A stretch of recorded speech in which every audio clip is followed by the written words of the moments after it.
இன்றைய இயற்கை விவசாய சேனலுக்கு உங்கள் அனைவரையும் அன்போடு வரவேற்கிறேன். இந்த வீடியோ பதிவில் நம்ம இன்றைக்கி எதை பற்றி பார்க்குறோம் அப்படின்னு பார்த்தீங்கன்னா, மல்பெரி செடியோட ஸ்டேஜ் பை ஸ்டேஜ் வளர்ச்சி எப்படி இருக்குது, அதோட இலையெல்லாம் எந்த அளவுக்கு பெருசாக இருக்குது, நமக்கு பட்டுப்புழுக்கு அறுத்து வைக்கிறப்ப நமக்கு 60 நாள் தலை ஆயிருக்கும் அப்படின்னா, நமக்கு ஸ்டேஜ் பை ஸ்டேஜ் அதோட தலை வளர்ச்சி எப்படி இருக்குது, அந்த மாதிரி ஸ்டேஜில் நம்ம என்ன மாதிரி ப்ரொசீஜர் ஃபாலோ பண்ணணும் அப்படிங்கிற ஒரு டீட்டெயிலாக இருக்குது. கண்டிப்பாக ஸ்கிப் பண்ணாமல் பாருங்கள். இது வந்து பார்த்திங்கன்னா கட்டை அறுத்து முதல் நாள் இப்படி தான் இருக்கும். இந்த கட்டை வச்சு நாங்கள் 10 வருஷம் கிட்ட ஆயிடுச்சுனால இந்த மாதிரி பெருசாக இருக்குது. நீங்கள் ஸ்டார்டிங்கில் வைக்கிறதுங்களா அப்படின்னு பார்த்தீங்கன்னா, நம்ம கீழேருந்து தரையிலேருந்து ஒரு 2 அடி விட்டு தான் கட்டை எப்பயுமே நறுக்கணும். அப்போ தான் மழை காலத்தில் அப்போ மண் அந்த தலையில் கீழே இருக்கிற தலையில் அடிக்காமல் இருக்கும். இது நாங்கள் 10 வருஷத்துக்கு முன்னாடி இந்த டெக்னிக் ஃபாலோ பண்ணோம். இது ஸ்டார்டிங் ஸ்டேஜுக்கு அப்புறம் 10 நாள் கழித்து இப்படி தான் இருக்கும்.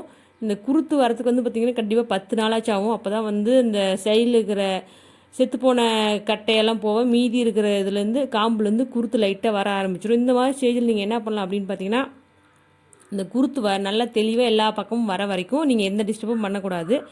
அந்த டைமில் நீங்கள் காடை உழவு ஓட்டிக்கலாம், இல்லைன்னா களை வெட்டலாம். இந்த மாதிரி காட்டில் என்னென்ன ப்ரொசீஜர் பண்ணுமோ அதெல்லாம் பண்ணிக்கலாம். இந்த மாதிரி இதில் இந்த குருத்து எதுவுமே உடையாத மாதிரி நம்ம எதுவுமே இந்த செடி எந்த டிஸ்டர்பும் பண்ணாமல் இருந்தாமே அந்த குருத்து நல்லாவே பெருசாகிடும். பெருசு நல்லா தலையாக வர வரைக்கும் நம்ம எந்த டிஸ்டர்பும் பண்ணக்கூடாது. ஓரளவுக்கு எல்லா பக்கமும் வரணும். அதுக்கப்புறம் தான் பார்த்திங்கன்னா நமக்கு எது வேணும் எது வேண்டாம் அப்படிங்கிறது தெரிஞ்சுக்கிட்டு அந்த இதெல்லாம் நம்ம கட் பண்ணி விட்டுடலாம், இல்லை உடச்சி விட்டுடலாம் குருத்தை. அதனால் இந்த மாதிரி ஸ்டேஜில் நம்ம எந்த ஒரு டிஸ்டர்பும் செடி பண்ணக்கூடாது. நம்ம காட்டுக்கு உரம் போடுறது அந்த மாதிரி இதெல்லாம் நிலத்துக்கு போகிற ப்ராசஸ் எல்லாம் இந்த மாதிரி குருத்தாக இருக்கிற டைமில் நம்ம பண்ணிட்டோம் அப்படின்னு பார்த்தீங்கன்னா தலை வரங்காட்டியுமே அந்த வேலை முடிஞ்சிடும். இது பார்த்திங்கன்னா எத்தனை நாள் ஆயிடுச்சு அப்படின்னு பார்த்தீங்கன்னா, இப்போ இந்த செடிக்கு பார்த்திங்கன்னா 5 நாள் ஆனதுக்கப்புறம் அதோட இலையெல்லாம் இந்த குருத்தெல்லாம் கொஞ்சம் பெருசாக இருக்குது. இப்போ என்ன பண்ணும் அப்படின்னு பார்த்தீங்கன்னா, மேலே நோக்கி வளர்கிற அந்த குருத்தெல்லாம் விட்டுட்டு கீழ் நோக்கி சின்ன சின்ன குச்சி வழியாக வர அந்த சின்ன சின்ன குருத்தெல்லாம் நம்ம இப்போயே உடச்சி விட்டுட்டோம் அப்படின்னு பார்த்தீங்கன்னா, கீழ்ப்பக்கம் தலையிற அந்த குருத்தெல்லாம் தலையாமல் ஸ்டாப் ஆயிரும். அப்போ தான் மேல் பக்கம் தலையிற தலை மட்டும் நமக்கு கிடைக்கும். இல்லை அப்படின்னு பார்த்தீங்கன்னா, கீழ்ப்பக்கமும் தலையும் மேல் பக்கம் தலையும் எல்லா பக்கமும் குருத்து வரும்போது நமக்கு செடியோட வளர்ச்சி ஈக்குவலாக வராது. அந்த தலையோட சத்து நமக்கு கரெக்டாக கிடைக்காது. இந்த மாதிரி டைமில் நம்ம என்ன பண்ணோம் அப்படின்னு பார்த்தீங்கன்னா, கீழ் பக்கம் நோக்கி நிலத்தை நோக்கி வர அந்த குருத்து, அந்த பக்கம் கீழே தொங்குற மாதிரி இருக்கிற குச்சி அதெல்லாம் இனிங்கூட்டும் அப்படின்னு பார்த்தீங்கன்னா கரெக்டாக போயிடும். அப்புறம் என்ன பண்ணும் அப்படின்னு பார்த்தீங்கன்னா, இதில் பார்த்தீங்கன்னா ஏற்கனவே அறுத்த குச்சியெல்லாம் செத்துரும். அதுக்கப்புறமேட்டு அதுலேருந்து சைடில் தான் எப்பயுமே குருத்து தலையும். ஏற்கனவே அறுத்து விட்ட குச்சியிலே என்றைக்கு தலையாது. அது அறுத்ததுக்கப்புறம் அந்த குச்சி பார்த்திங்கன்னா செத்து போயிருக்கும். அதுக்கப்புறம் சைடில் ஒரு கிளை தான் குச்சி தலையும். இதை நம்ம கரெக்டாக பார்த்துக்கணும். இதுக்கப்புறம் அடுத்த ஸ்டேஜ் என்னது அப்படின்னு பார்த்தீங்கன்னா 20வது நாள். 20வது நாளில் வச்சிங்கன்னா ஓரளவுக்கு தலை குருத்தெல்லாம் பெருசாகி தலையெல்லாம் வந்துடும். இந்த மாதிரி ஸ்டேஜில் நம்ம என்ன பண்ணோம் அப்படின்னு பார்த்தீங்கன்னா, நாம் ஏதாச்சும் தலைக்கு பூஸ்டப் பண்ணுற மாதிரி மருந்து அடிக்கிறதா இருந்தால் இந்த மாதிரி ஸ்டேஜ்லேயே அடிச்சிடணும். அப்போ தான் அது அந்த பவர் அது கேட்கும். ஏதாச்சும் செரி பூஸ்ட்டு அந்த மாதிரி ஏதாவது நிறையா கெமிக்கல் உரமும் இருக்குது, ஆர்கானிக் உரமும் இருக்குது. நம்ம எதை வேணாலும் இது பண்ணலாம். நாங்கள் பார்த்திங்கன்னா மீன் அமிலம் தெளிப்போம். அது ஒரு யூரியா ஃபேக்டர் அப்படிங்கிறதுனால நல்லாவே தலை நல்லா பெருசாக படல் மாதிரி வருது. அதனால் எந்த பிரச்சனையுமே வரதில்லை. தலைக்கு நல்லாவே எதிர்ப்பு சக்தியாக இருக்குது, பெருசாகவும் வருது தலை. இது பார்த்திங்கன்னா 25 நாள். நம்ம குருத்து வரத்துக்கு தான் லேட்டாகும். அதுக்கப்புறமேட்டு பார்த்திங்கன்னா சீக்கிரமே தலைஞ்சி வந்துடும்.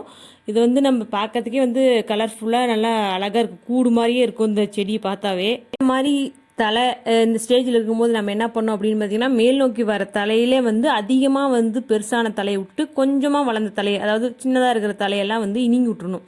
ஏன் அப்படின்னு பார்த்தீங்கன்னா, இதுக்கு மேலே நம்ம பெருசாக போயிடுச்சு அப்படின்னு பார்த்தீங்கன்னா இணுங்க முடியாது, அந்த சத்து வேஸ்ட்டாக போயிடும். அதனால் இந்த ஸ்டேஜில் நல்லா இருக்கிற ஒரு 10-15 கிளையை மட்டும் விட்டுட்டு மீதி இருக்கிற சின்ன சின்ன குச்சியாட்டு இருக்கிற சின்ன சின்ன இலையெல்லாம் இணுங்கி விட்டுட்டோம் அப்படின்னு பார்த்தீங்கன்னா, ஒரு செடி கிட்டத்தட்ட 10 to 15 குச்சிக்குள்ளே இருந்தால் மட்டும்தான் பார்த்திங்கன்னா அந்த செடி ஆரோக்கியமாகவும் இருக்கும். அந்த தலையில் இருக்கிற சத்தும் கரெக்டாக இருக்கும். புசு புசுன்னு சுற்றியும் கூடாட்டு இருந்தது அப்படின்னு பார்த்தீங்கன்னா வேஸ்ட்டாக அந்த சத்து போயிடும். அப்புறமேட்டு நம்ம புழுவுக்கு தலை போடும்போது அந்த புழுவும் நல்லா சத்தாக சாப்பிட்டு ஆர்கானிக்காகவும் இருக்காது, வளர்ச்சியும் அடையாது. இது பார்த்திங்கன்னா 30வது நாள் பார்த்திங்கன்னா தெரியும், நல்லாவே வளர்ந்துருச்சு தலை.